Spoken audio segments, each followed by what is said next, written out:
Hello and a warm welcome to HW News Network, your one-stop show, truth be told, for some engaging and thought-provoking conversations.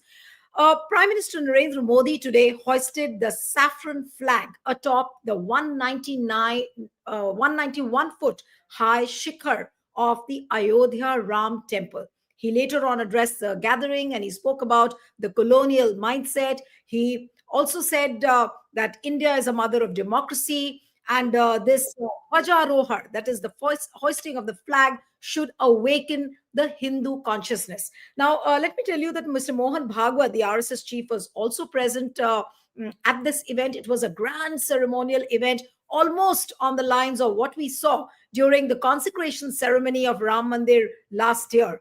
And it's almost like a little less than a year. And what this ceremony was touted as was that this is a completion of the Ram temple construction. If you had seen the news channels in the morning, they were showing windows on the screen. In one window, it was the 1992 Ram Lala, how he was projected. Then came the 2024 when the Ram temple was constructed. And now with this hoisting of the Hindu flag or the saffron flag, the process seemed complete. Now, what we are asking today is that is this a renewed push for Hindutva? Look at these pictures. Prime Minister Narendra Modi going for the morning darshan, then he's hoisting the flag, and everything is saffronized. And this time, you saw Mohan Bhagwat also in the saffron kurta, which he was wearing, quite unlike while he was dressed up in a black jacket, if you remember last time. So, the big question again, that is this a renewed push for Hindutva post Bihar election victory? That's the biggest question. And what is going to be the impact? These religious overtones, will it have an impact on West Bengal elections? Of course, this is some kind of a bugle which is blown for the 2027 UP elections. And let me tell you that Nripendra Mishra, who's the chairman of the Ram Temple Construction Committee, he, while explaining what this event was all about, he said that about 6,000 to 8,000 people who were invited for this event were from those sections which were not invited earlier. And he also referred to how these people were from those sections with whom Lord Ram once upon a time had his meetings with them. Then he used their facility, and then he made reference of the Nishat community. He made a reference to Shabri. So is this a counter to the PDA politics of Akhilesh Yadav as well? Joining me this evening is a very special guest, political commentator, former spokesperson of the Congress Party, and the author. Sanjay Jha joins us this evening. Sanjay, thank you so much for joining. And we are having you on Truth Be Told after a long gap. We hadn't spoken also after the Bihar elections. But now I'm going to begin with what we saw in Ayodhya today and what we saw last year. What difference do you find in today's event and what we saw last year? Well, Neelu, first, it's great to be back on your show again. Let's go back to 2024, when you had the Shankaracharyas themselves express their disappointment at the hurried manner in which the consecration ceremony was held. Do we need to really elaborate any further?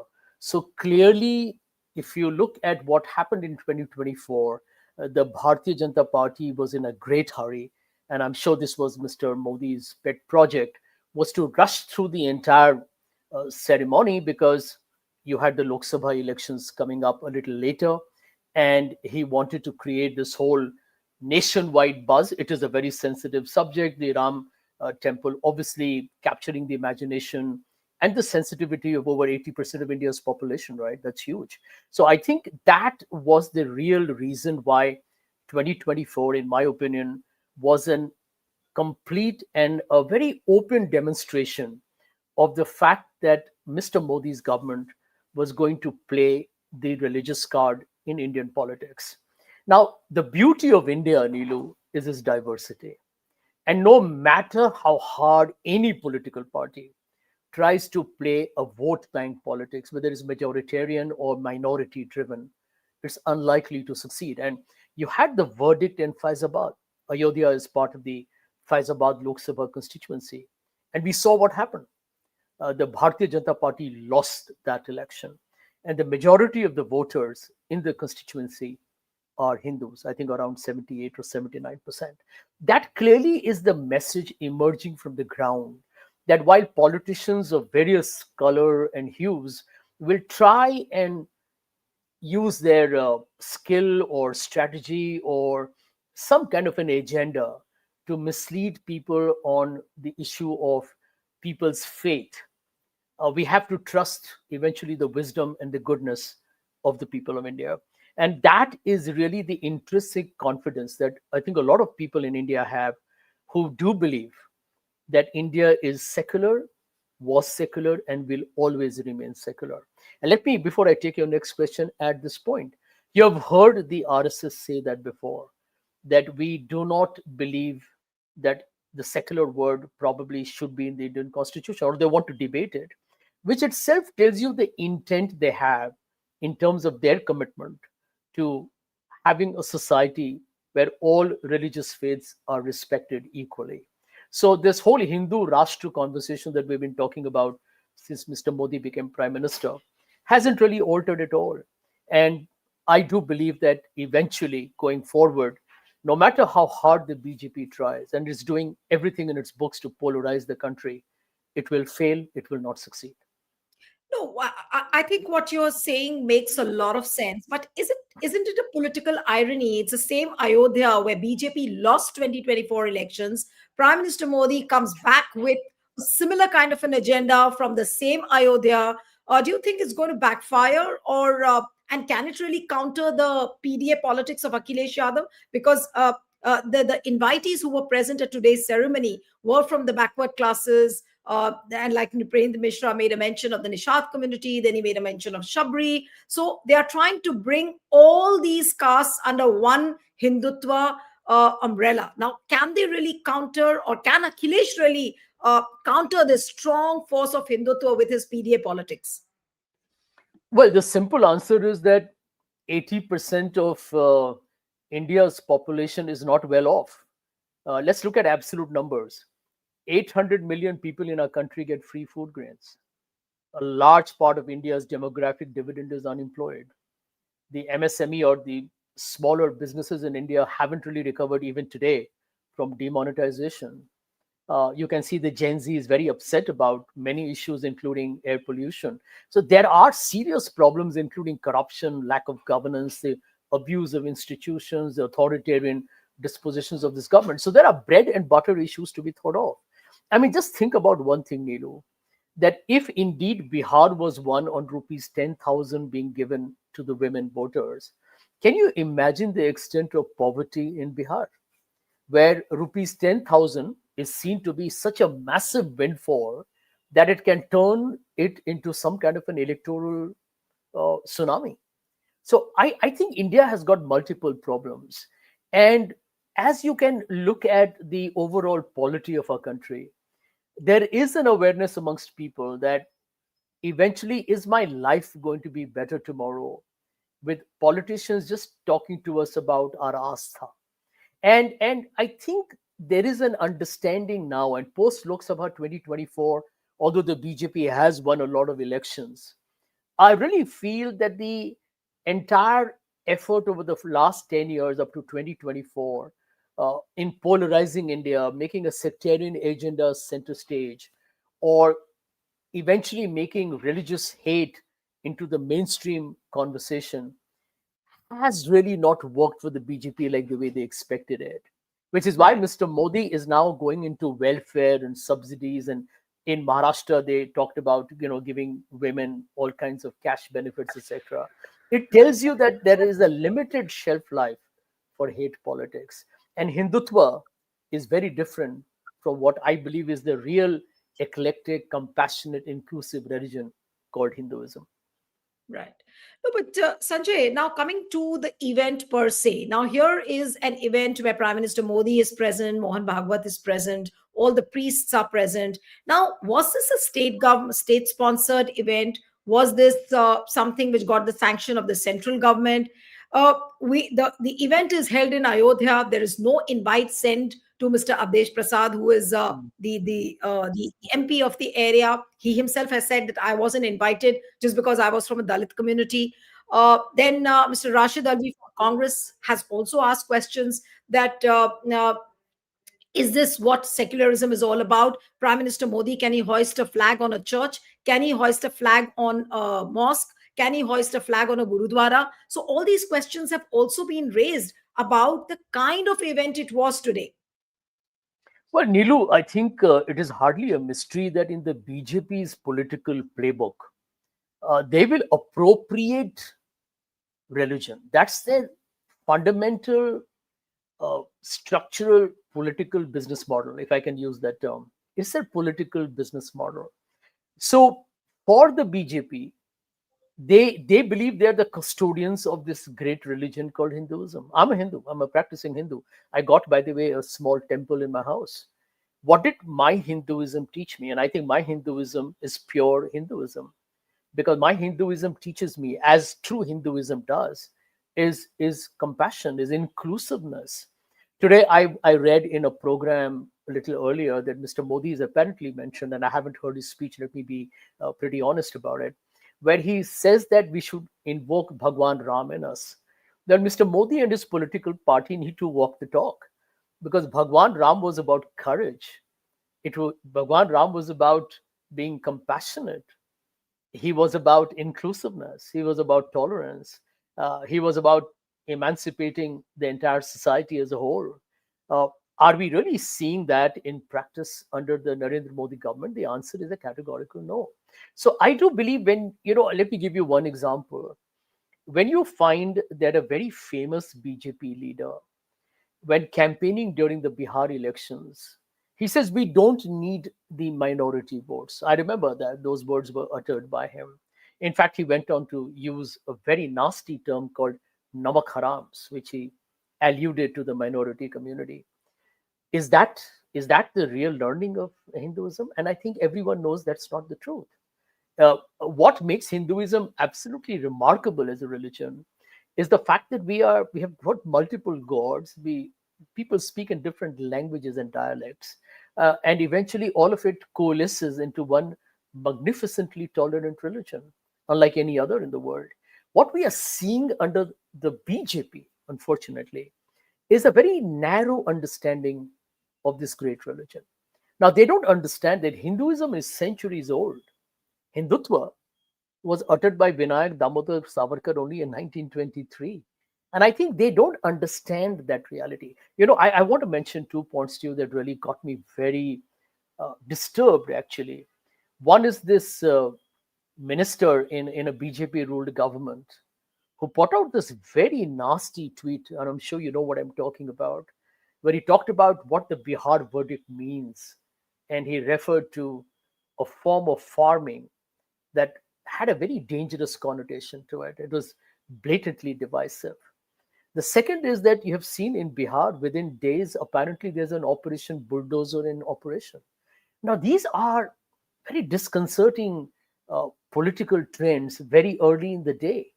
And I feel that if Mr. Modi's government doesn't realize that India is beyond and bigger than the BJP, you're in government today with 37% of the votes. You may not be there tomorrow. India is forever.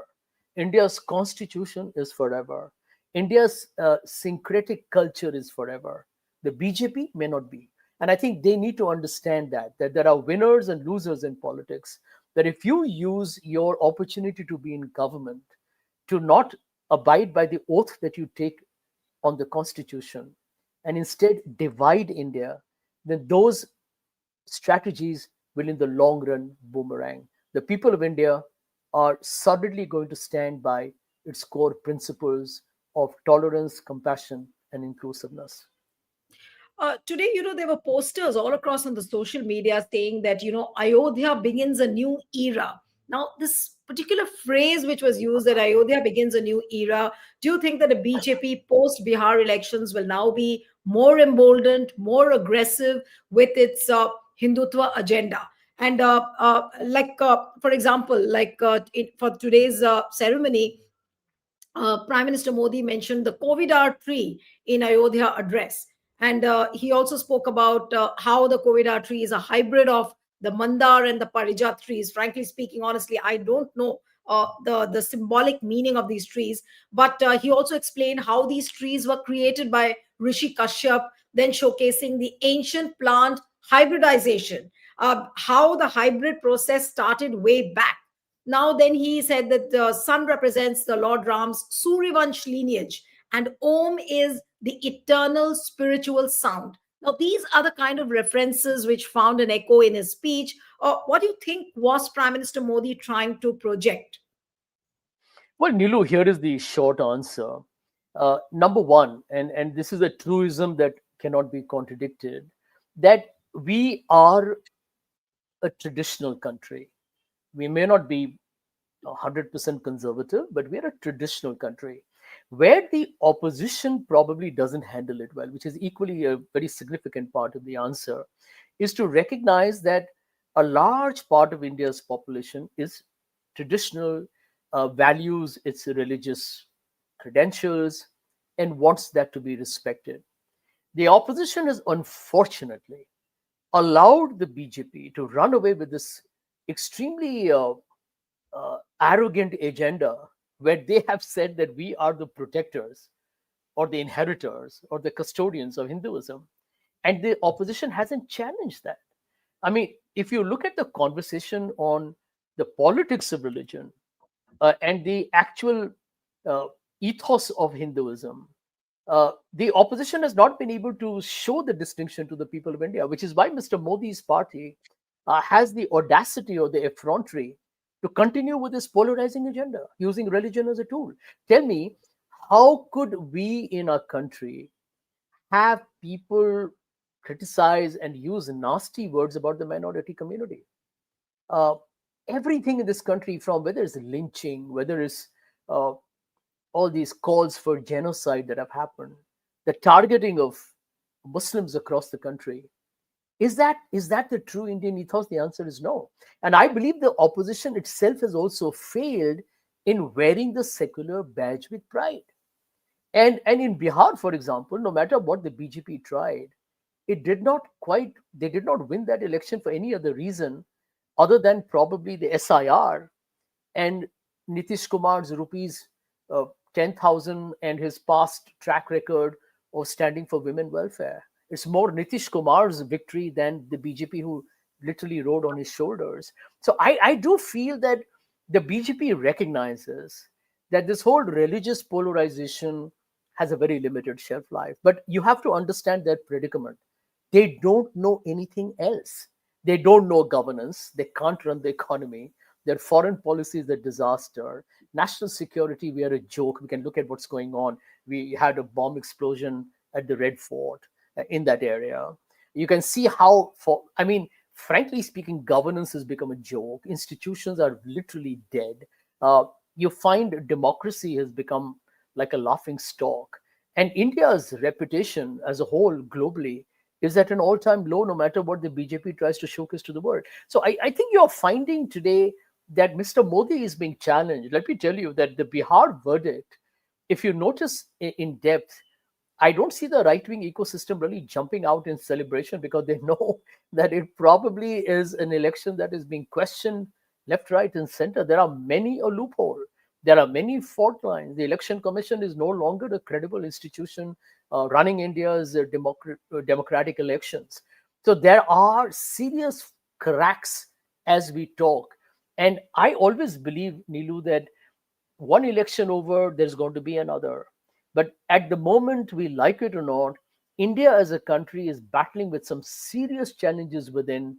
And under Mr. Modi's government, we only see the rise of more corruption, greater degree of crony capitalism, which is now absolutely brazen. The income inequality levels have got worse. Jobs haven't happened. The economic growth story is flattened out. Frankly, I don't know what gives Mr. Modi the belief that just because you win elections, which they win by hook or by crook, because it's not a level playing field, that he has the mandate of the people of India. I think that will remain a question up in the air till we go to 2029.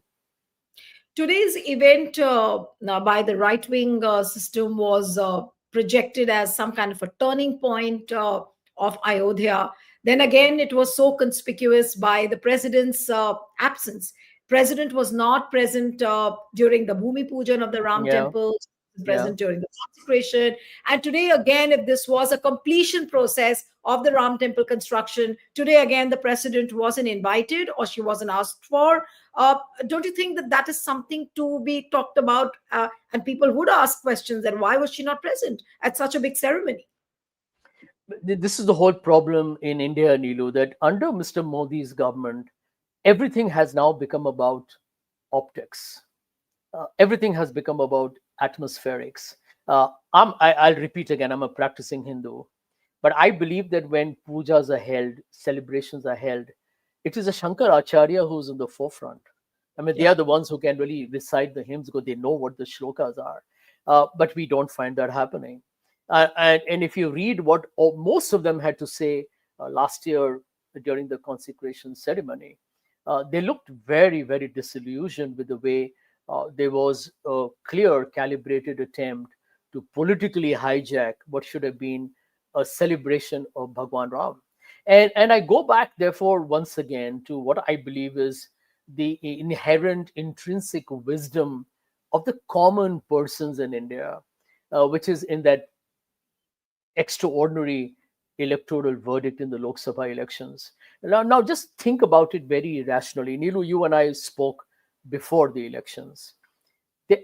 On what basis do you think Mr. Modi went to campaign saying "Char so par"? It was entirely based on the Ram temple's consecration ceremony. He believed that that will create a hurricane sweep, and the election results was a fait accompli. It was like a given. It did not happen. It not just in Faizabad, but across Uttar Pradesh, which a lot of people believe is been BJP's stronghold for a long time, and which was more susceptible to the religious element in the consecration ceremony. The BJP actually did terribly, and the Samajwadi Party and the Congress combined did infinitely better. And frankly, that is the reason why his government is a minority or a coalition government. It tells you that people of India eventually want to hear the language of oneness, of development, of inclusiveness, of a better life, of feeling safe, having a job, uh, leading a life where people don't have to look over their shoulders to see who is benefiting at their expense or who's going to come and hurt them. And if you don't address that, while you may see some kind of a temporary political advantage because you're playing with an emotive subject, it's unlikely to succeed over a sustained period of time. And I think that to me is the real hope for India. And I want to give you one example. The BJP was forced to finally send somebody abroad after Operation Sindoor, whom they have called by very nasty names, Asauddin Owaisi. Owaisi was sent abroad as part of the delegation along with Shashi Tharoor and other people to defend India to the outside world following the Pahalgam terror attack and the Operation Sindoor that followed, which was whether it was a political ploy to appear more democratic and inclusive to the global audience or whatever it may be. But it told you somewhere down the line that you cannot run away from the truth that India remains at core a constitutional democracy and a secular country. And that is not going to change. And the blot and the stigma that the RSS and the BJP needs to always answer, that the most secular Indian that I remember reading history was Mahatma Gandhi, who always talked of oneness. And he was murdered, right? He was murdered. He was assassinated. For what? Because he stood for secularism. Who killed him? We know the credentials of Nathuram Godse. Who distributed sweets when he died? That is to me the real fundamental challenge for all of us as citizens of India. I have no problem if somebody votes BJP, absolutely none at all. I have no problem if somebody supports the RSS. I have no problems with anybody supporting X, Y, and Z. But I have a massive problem if the BJP and the RSS are going to advocate a politics of exclusion, if they're going to follow a policy of majoritarianism. If you can fight an election and win it within the bounds of India's constitution, if you respect every community, if you respect every caste, if you respect every gender, if you can win without polarizing and dividing India, unlike what the British did, then you have a story. But right now, the Bharatiya Janata Party has not convinced me that it is any different from how the British ruled India, which is by divide and rule.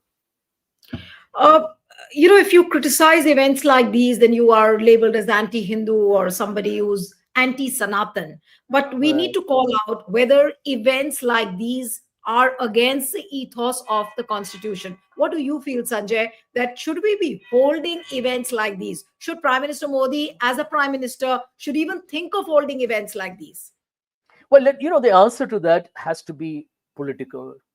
I want to give you one example. In 2014, I remember when Mr. Modi was first seen as the potential prime ministerial candidate.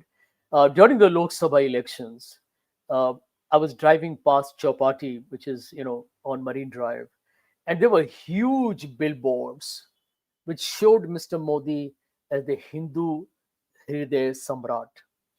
And what while it looked plainly astonishing that a prime ministerial candidate was being shown in a religious color, which once upon a time would have been almost seen as an anti uh, electoral, shall we say, protocol of the country, because it was a indoctrination of religion into political campaigning.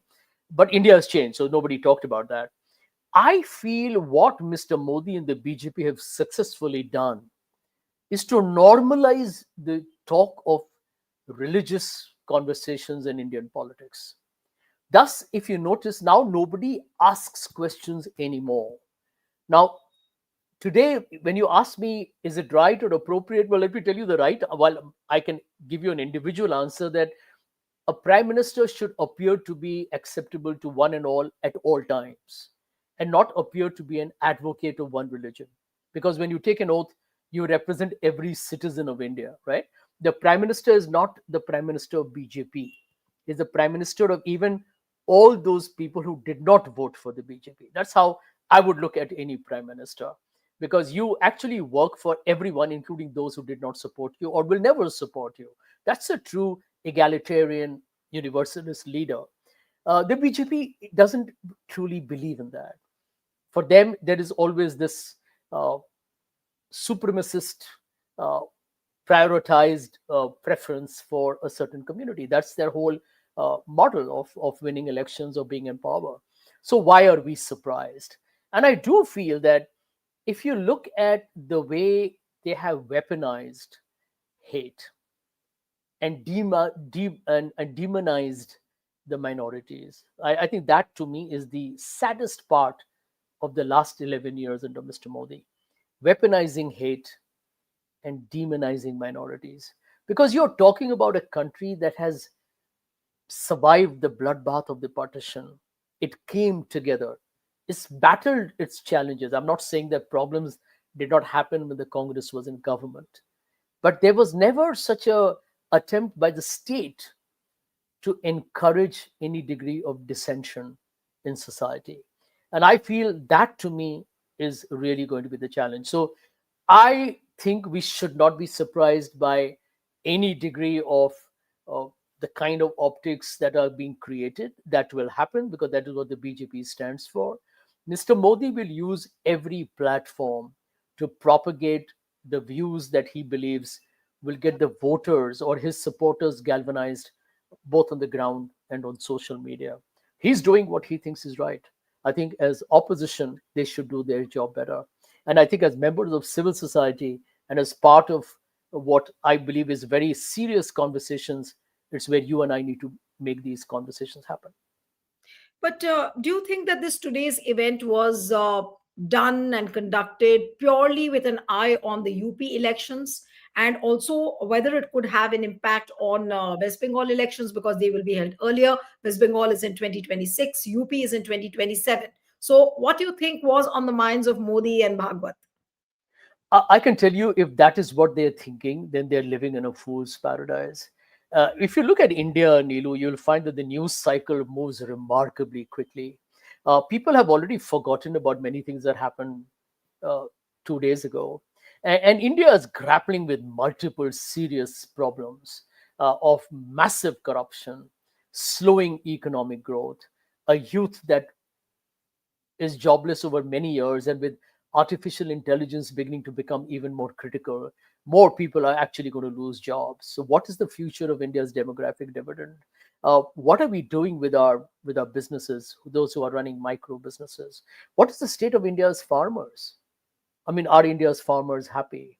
What is happening at our borders? Why are we struggling to maintain great neighborly relations in our own uh, borderly areas? Why is the politics of our country so full of hate? I really feel that governance, uh, change, welfare, education, health, climate change, pollution, these are the dynamics that will eventually determine the future of India. I want to end by giving you one thing that I've seen on debates very often, Nilu. Every time Rahul Gandhi, the opposition, says Gen Z needs to be more participative in our democracy, you'll find the BJP goes extremely nervous. And I find it ridiculous. Nobody's telling anything violent if they're telling Gen Z, which is nearly 50% of India's population, to be concerned about India's future because jobs matter to them. Climate change is important for them, as is mental health. We should not ridicule these The worries moment of you India's talk young. about Gen Z, the moment Rahul Gandhi talks about Gen Z, the immediate reaction or the response from the right wing system and the BJP ecosystem is, oh, they are trying to create a Bangladesh and a Sri Lanka or a Nepal like situation. That is the Yeah. instant reaction which often comes. Yeah, and that's exactly the point I'm making, right? You asked me whether all the shall we say the performance, the television, and everything that happened, whether that is going to be a defining element in the elections. My short answer is no. No. India is battling fundamental problems: economic, social, political, foreign policy, governance, corruption, etc. And I think that's what matters to the people of India. And as we saw in Lok Sabha 2024, people will move on. While everybody loves their religion, worships it, practices it, and that will continue, but it will have to coexist with the lives that they lead. And in a country where people are still struggling to get their basics right, when 1% of Indians have 45 to 50% of its wealth, you know that we have a long, long way to go.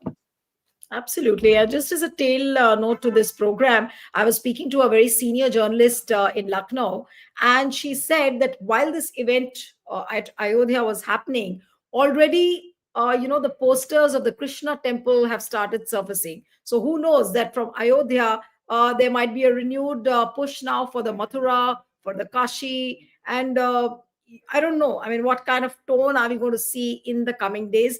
But we'll have to end it here. Thank you so much, Sanjay. It's always a pleasure having you on the program. Thank you so Thank much. you. Thank you. Thank you. Bye.